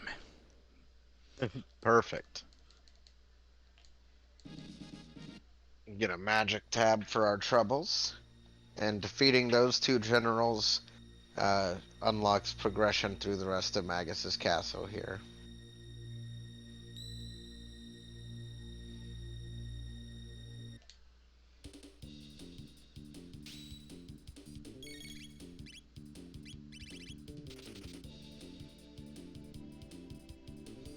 So a big part of the time save is if you know you don't need the XP or tech points, knowing which of these fights you can run from and which ones you can't can go a long way, because you can waste a lot of time trying to run from a fight that's unavoidable.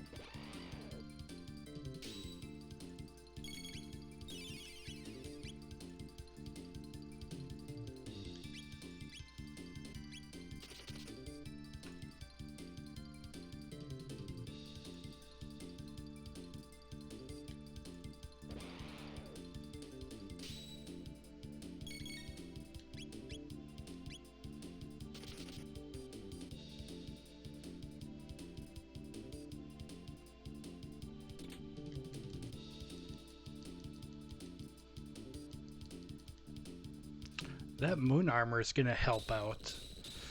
Yeah, that's a really nice piece of gear. Helps with magic defense. Yeah, which we know we're gonna have to deal with no matter who is at the end of this castle. So we know it's not Magus. It's whoever's trapped in the future. So it's either Chrono or Robo. Either way, they both use Luminaire as their ultimate tech, where Magus would normally use Dark Matter.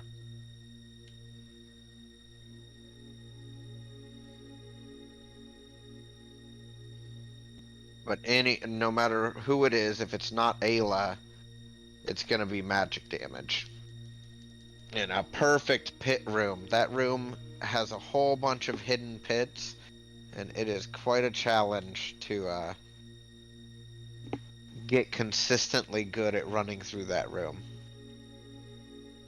And then I find this room incredibly challenging too. Almost all of the encounter skips in this room are pretty tricky.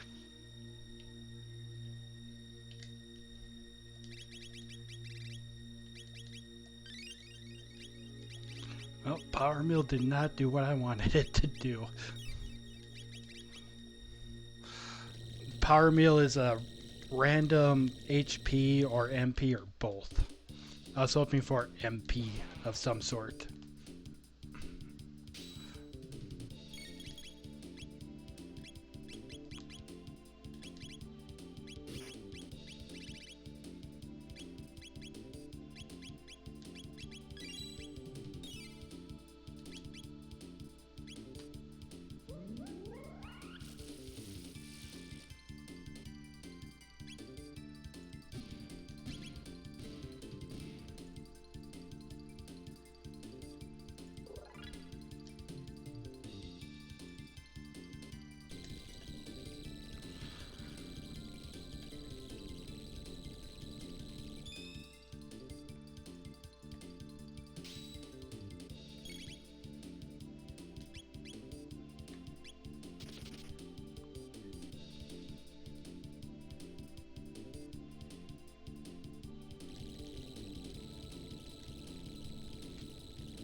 Finishing off the last of Magus's castle here.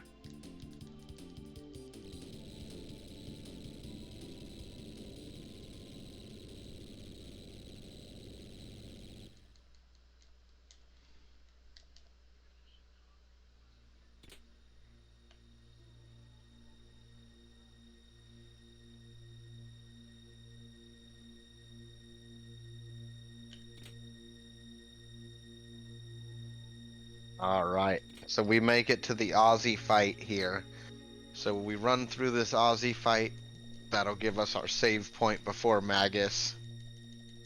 And Magus is probably is certainly the toughest fight in this run.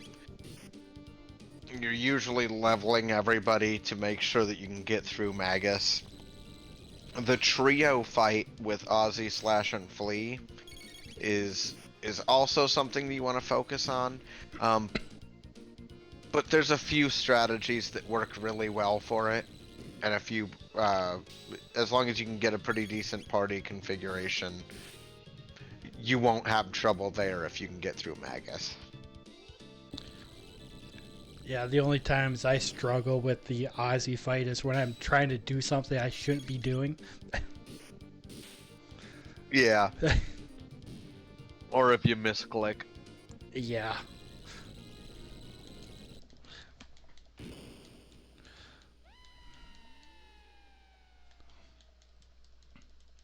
Ozzy's gonna escape us here. Hiding in that pit.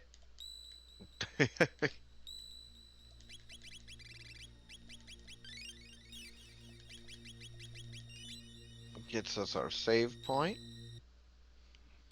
We'll shelter up and head into Magus, which is gonna be again Robo or Frog.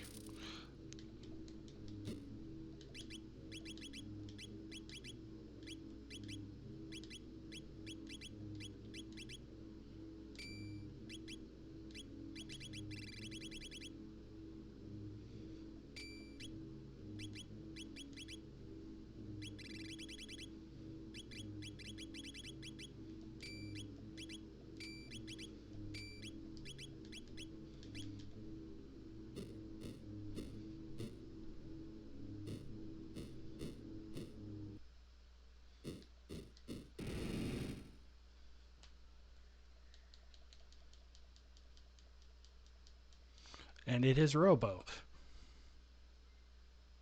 That makes sense that Robo's in the future. Yeah. Now, I'm not sure what Chrono's doing on Dactyl Nest.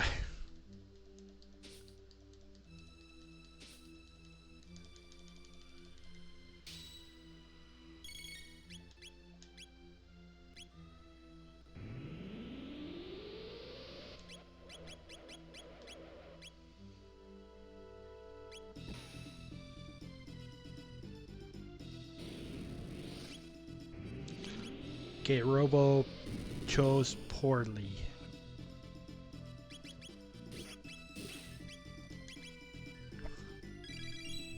Alright, so that attack from the Grand Leon cuts the magic defense on for this fight. So that's going to let us deal better damage here. Hit a big flare for 3,900, and he's going to pick fire again. Because he liked it so much, he wanted it again. Frog flare! I'm going to be playing a little bit safe right now. Fair enough.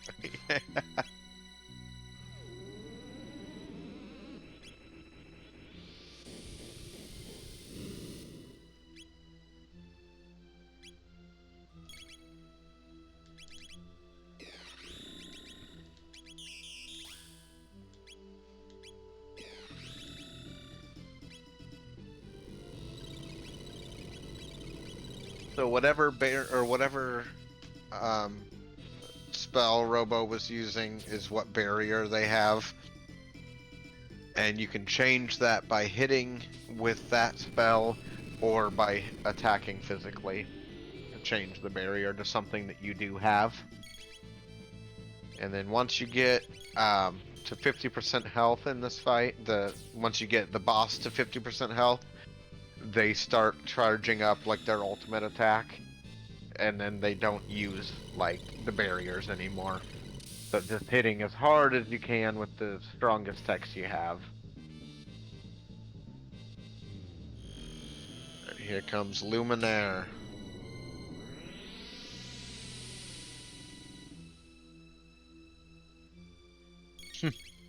Did almost nothing and healed one of them.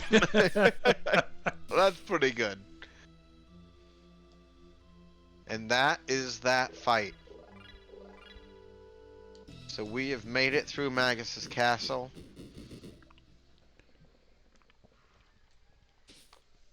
We have one short dungeon left in our run here, and it'll finish off when Ozzy has been stopped.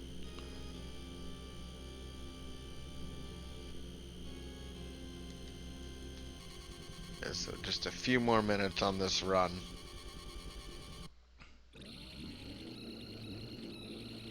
And a couple fun bosses we're going to be trying to take down as quick as we can.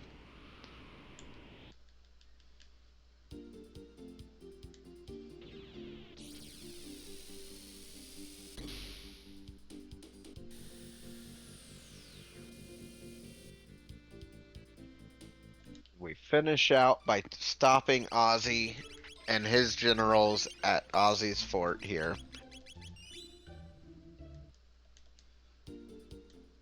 And so we're gonna have to go through slash, flee, and then all three of them at once before chasing down Ozzy himself.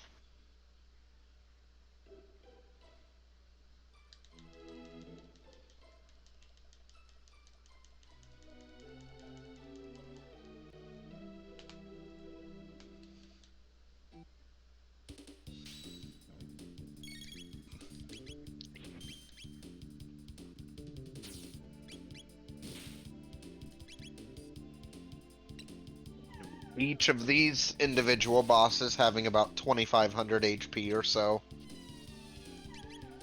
And so, in some runs with enough luck and XP along the way, sometimes you can get it in one go, but a lot of times you're going to have to hit with 2 decent spells to finish these guys off.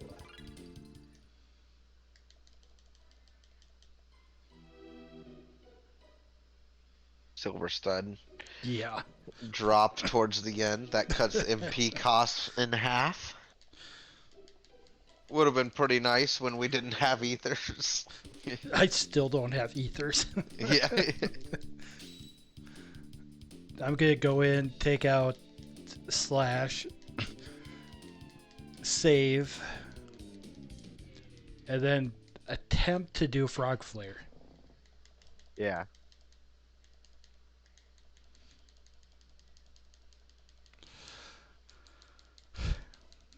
Because that is amazing when it works.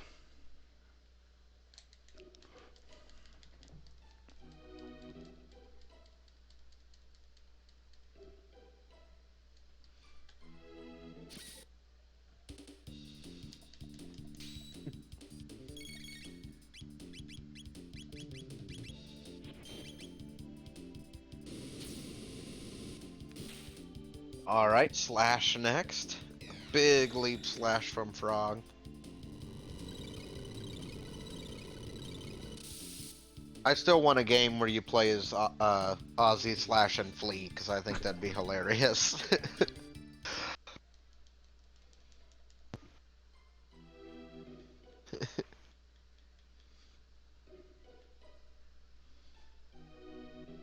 Alright, so all we have left is this trio fight. And so, I'm gonna shelter and save. We've got a few options for healing and MP. An elixir, mid-ether. That shelter was more for the MP recharge than anything else. Mm-hmm.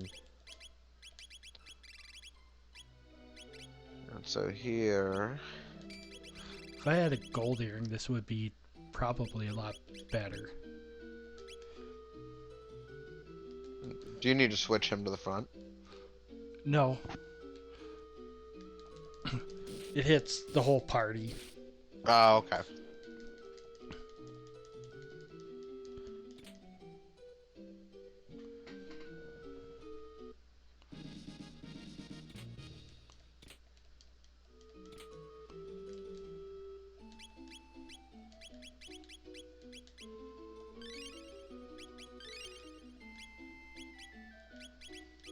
Alright.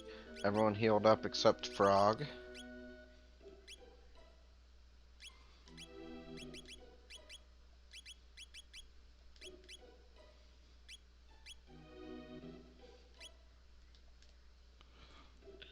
And we are ready for this fight. So by putting Frog at 1 HP, it gets Frog Flare to a really high damage. Unfortunately, they're gonna not put a full stop, because that'll still leave him at pretty decent health, so this should be fine. This will be really solid damage. This is Frog Flare, and it is one of my favorite techs. Yeah, I didn't think it was going to be strong enough, but still wanted to show it off.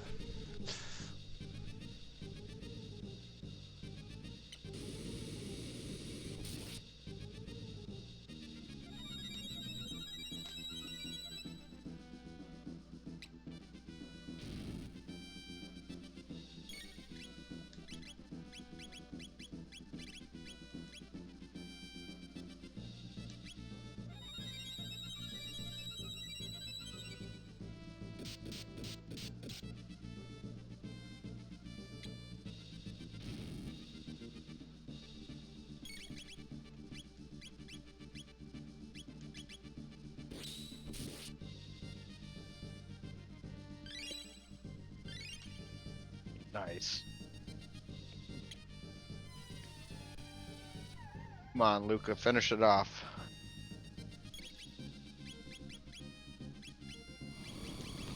Yeah, I might have to have her finish it off if she can. Otherwise, I'm coming back in and doing it more properly.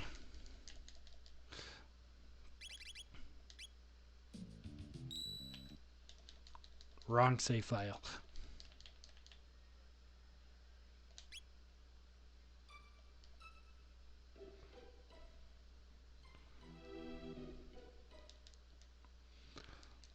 Alright, gonna take it a lot more safer this time.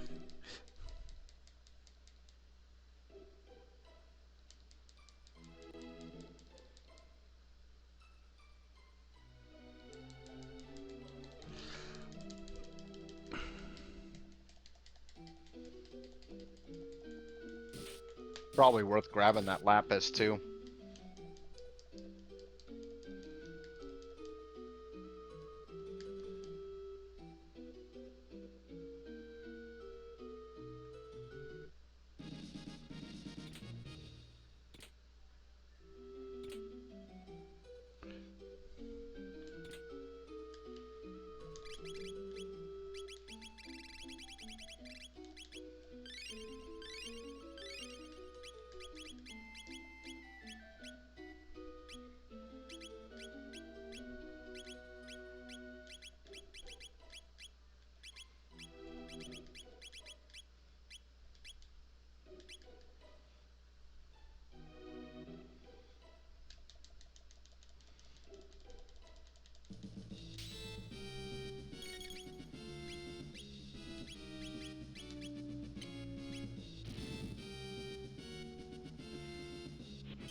So our biggest thing is we want to take out Slash typically, because when you attack Slash, he always counterattacks predictably with that single target fire attack.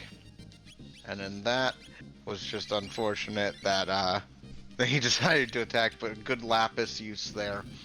It's going to give us a Oh no. chance to get really solid damage off. Okay, good. It still did fire 2 damage.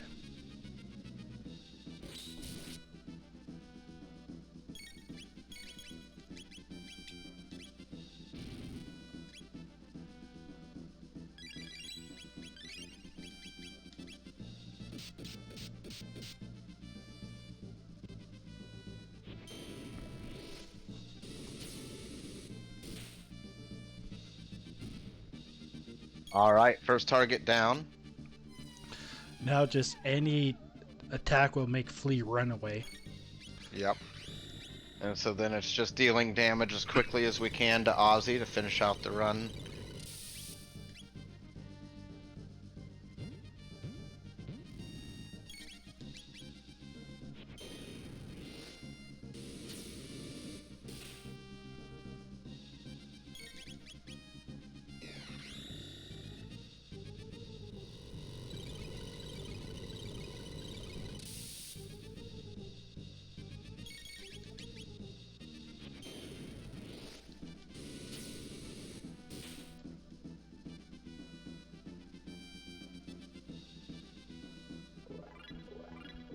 Alright, so we run up into this next room and start this fight, and then that is the last fight of the run here.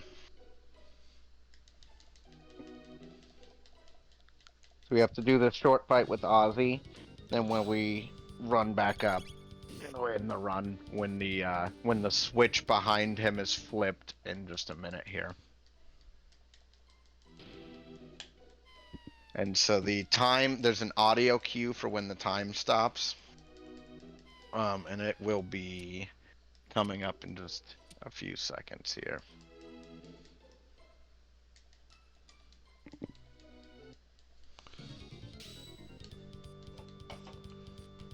As soon as this switch on the top right flips, time is called.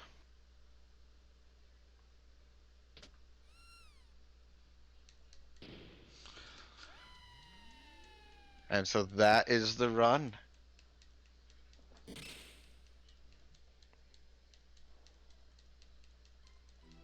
That is Legacy of Cyrus, and thank you everybody for coming out and hanging out with us, and I hope you all had a good time. Thank you so much for the run. Really appreciate you guys. And with that, we are actually at the end of today's time. So I just want to say thank you so much for everyone for participating in the event this evening. We are going to be calling it a night here, but we will be back tomorrow with some more amazing runs and runners, and the support so far has been amazing, so please keep that up. It's all going towards an amazing cause. Thank you so much to everyone. Really appreciate it, and we hope to see you tomorrow. Have a good night.